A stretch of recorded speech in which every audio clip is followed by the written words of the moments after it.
Hi hello ನಮಸ್ತೆ ಸ್ನೇಹಿತರೆ. ನೀವು ನೋಡ್ತಾ ಇದ್ರೆ ಕರಿಯರ್ ಬೂಸ್ಟರ್ ಕನ್ನಡ ಯೂಟ್ಯೂಬ್ ಚಾನಲ್ನ. ಸ್ನೇಹಿತರೆ, ತಾವೆಲ್ಲರೂ ಕೂಡ ಕೆಸೆಟ್ ಪರೀಕ್ಷೆಯಲ್ಲಿ ಈಗಾಗಲೇ ಅರ್ಹರಾಗಿದ್ದೀರಾ. ನಮ್ಮ career booster Kannada YouTube channel ಪರವಾಗಿ ತಮ್ಮೆಲ್ಲರಿಗೂ ಕೂಡ congratulations and all the best.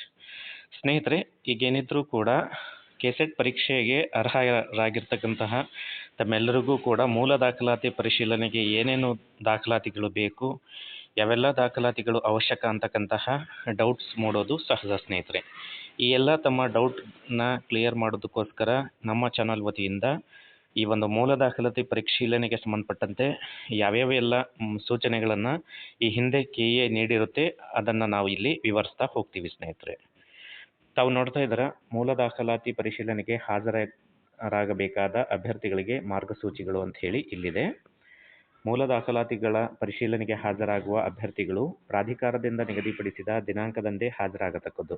ಅಂದರೆ ಈಗೇನು ರಿಸಲ್ಟ್ನ ಡಿಕ್ಲೇರ್ ಮಾಡಿರ್ತಾರೆ, ಇನ್ನೇನು ಕೆಲವೇ ದಿನಗಳಲ್ಲಿ ಈ ಡಾಕ್ಯುಮೆಂಟ್ ವೆರಿಫಿಕೇಷನ್ಗೆ ಸಂಬಂಧಪಟ್ಟಂತೆ ಒಂದು ಟೈಮ್ ಟೇಬಲನ್ನು ಡಿಕ್ಲೇರ್ ಮಾಡಲಾಗುತ್ತೆ.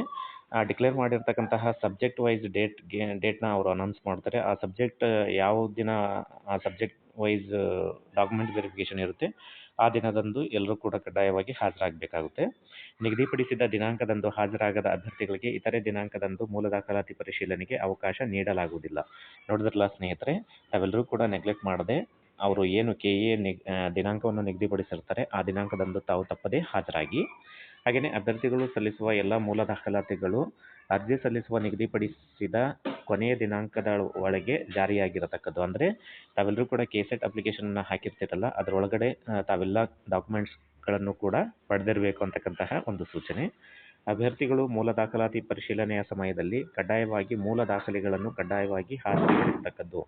ಅಂದರೆ ತಾವು ಇಲ್ಲಿ ಜೆರಾಕ್ಸನ್ನು ತೆಗೆದುಕೊಂಡು ಹೋದರೆ ನಡೆಯೋದಿಲ್ಲ. ಹಾಗಾಗಿ ತಾವು ಎಲ್ಲ ತಮ್ಮ ಎಜುಕೇಷನಲ್ ಕ್ವಾಲಿಫಿಕೇಷನ್ಗೆ ಸಂಬಂಧಪಟ್ಟಂತಹ ಎಲ್ಲ ಡಾಕ್ಯುಮೆಂಟ್ಸ್ಗಳನ್ನು, ಒರಿಜಿನಲ್ ಡಾಕ್ಯುಮೆಂಟ್ಸ್ನ ತಾವು ಕಡ್ಡಾಯವಾಗಿ ತೆಗೆದುಕೊಂಡು ಹೋಗಬೇಕಾಗಿರುತ್ತೆ ಸ್ನೇಹಿತರೆ. ಹಾಗೆಯೇ ಅಭ್ಯರ್ಥಿಗಳು ಈ ಕೆಳಕಂಡ ಮೂಲ ದಾಖಲಾತಿಗಳನ್ನು ಮತ್ತು ಪತ್ರಾಂಕಿತ ಅಧಿಕಾರಿಗಳಿಂದ ದೃಢೀಕೃತವಾದ 2 ಸೆಟ್ ಜೆರಾಕ್ಸ್ ಪ್ರತಿಗಳನ್ನು ದಾಖಲಾತಿಗಳ ಪರಿಶೀಲನಾ ಸಮಯದಲ್ಲಿ ಕಡ್ಡಾಯವಾಗಿ ಹಾಜರುಪಡಿಸಬೇಕು. ನೋಡಿರಲ್ಲ ಸ್ನೇಹಿತರೆ, ಎಲ್ಲ ಒರಿಜಿನಲ್ ಡಾಕ್ಯುಮೆಂಟ್ ಸೆಟ್ ಜೊತೆಗೆ ತಾವು 2 ಎಕ್ಸ್ಟ್ರಾ ಅಡಿಷ್ನಲ್ ಜೆರಾಕ್ಸ್ ಪ್ರತಿಗಳನ್ನು ಗೆಜೆಟೆಡ್ ಆಫೀಸರ್ಸಿಂದ ಒಂದು ಸೈನ್ ಮಾಡಿಕೊಂಡು ತಾವು ಹೋಗಬೇಕಾಗಿರೋದು ಕಡ್ಡಾಯ. ಹಾಗಾಗಿ ತಾವು ಡಾಕ್ಯುಮೆಂಟ್ ವೆರಿಫಿಕೇಷನ್ಗೆ ಹೋಗೋದಕ್ಕಿಂತ ಮುಂಚೆ ಈಗಲೇ ತಾವು 2 ಸೆಟ್ ಜೆರಾಕ್ಸ್ ಪ್ರತಿಗಳನ್ನು ಒರಿಜಿನಲ್ ಡಾಕ್ಯುಮೆಂಟ್ ಜೊತೆಗೆ ಅಟೆಸ್ಟೆಡ್ ಮಾಡಿಸ್ಕೊಂಡು ಹೋಗಿ. ಹಾಗೆಯೇ ಅದರ ಜೊತೆಗೆ ಪರೀಕ್ಷೆಯ ಪ್ರವೇಶ ಪತ್ರ, ಅಂದರೆ ತಾವು ಎಕ್ಸಾಮ್ನ ಅಟೆಂಡ್ ಮಾಡಿರ್ತಕ್ಕಂತಹ ಅಡ್ಮಿಷನ್ ಲೆಟರ್ನ ಸಹ ತಾವು ತೆಗೆದುಕೊಂಡು ಹೋಗಬೇಕು. ಹಾಗೆಯೇ ಜಾರಿಯಲ್ಲಿರುವ ಆಧಾರ್ ಕಾರ್ಡ್ ಗುರುತಿನ ಚೀಟಿ, ಅಂದರೆ ಆಧಾರ್ ಕಾರ್ಡ್ ಪ್ರತಿಯನ್ನು ಸಹ ತಾವು ತೆಗೆದುಕೊಂಡು ಹೋಗಬೇಕು ಒರಿಜಿನಲ್ಲು. ಹಾಗೆಯೇ ಸ್ನಾತಕೋತ್ತರ ಪದವಿ, ಅಂದರೆ ತಾವು ಏನು PGಯನ್ನು ಮಾಡಿರ್ತೀರಿ ಆ ಎಲ್ಲ ವರ್ಷ ಅಥವಾ ಸೆಮಿಸ್ಟರ್ಗಳ ಅಂಕಪಟ್ಟಿ ಮತ್ತು ಪಾಸಿಂಗ್ ಸರ್ಟಿಫಿಕೇಟ್ ತೆಗೆದುಕೊಂಡು ಹೋಗೋದು ಕಡ್ಡಾಯ ಆಗಿರುತ್ತೆ. ಕೇವಲ ಪಾಸಿಂಗ್ ಸರ್ಟಿಫಿಕೇಟ್ ಅಷ್ಟೇ ಅಲ್ಲ ಸ್ನೇಹಿತರೆ, ಕಾನ್ವೊಕೇಷನ್ ಸರ್ಟಿಫಿಕೇಟ್ ಕೂಡ ತಾವು ಯಾವ ವಿಷಯದಲ್ಲಿ ತಾವು ಪೋಸ್ಟ್ ಗ್ರಾಜ್ಯುಯೇಷನನ್ನು ಪೂರೈಸಿರ್ತೀರಿ ಅದಕ್ಕೆ ಸಂಬಂಧಪಟ್ಟಂತಹ ಎಲ್ಲ ಡಾಕ್ಯುಮೆಂಟ್ಸ್, ಅಂದರೆ ಮಾರ್ಕ್ಸ್ ಕಾರ್ಡ್ ಮತ್ತು passing certificate with convocation certificate ಒಯ್ಯೋದು ಕಡ್ಡಾಯ. ಹಾಗೆಯೇ PhD ಪದವಿ ಪ್ರಮಾಣ ಪತ್ರ, ಅಂದರೆ 1991 ಅಥವಾ ಅದರ ಪೂರ್ವದಲ್ಲಿ ಏನಾದರೂ ಪಡೆದಿದ್ದರೆ ಮಾತ್ರ ಅವರು PhD ಪ್ರಮಾಣ ಪತ್ರವನ್ನು ತೆಗೆದುಕೊಂಡು ಹೋಗಬೇಕಾಗುತ್ತೆ.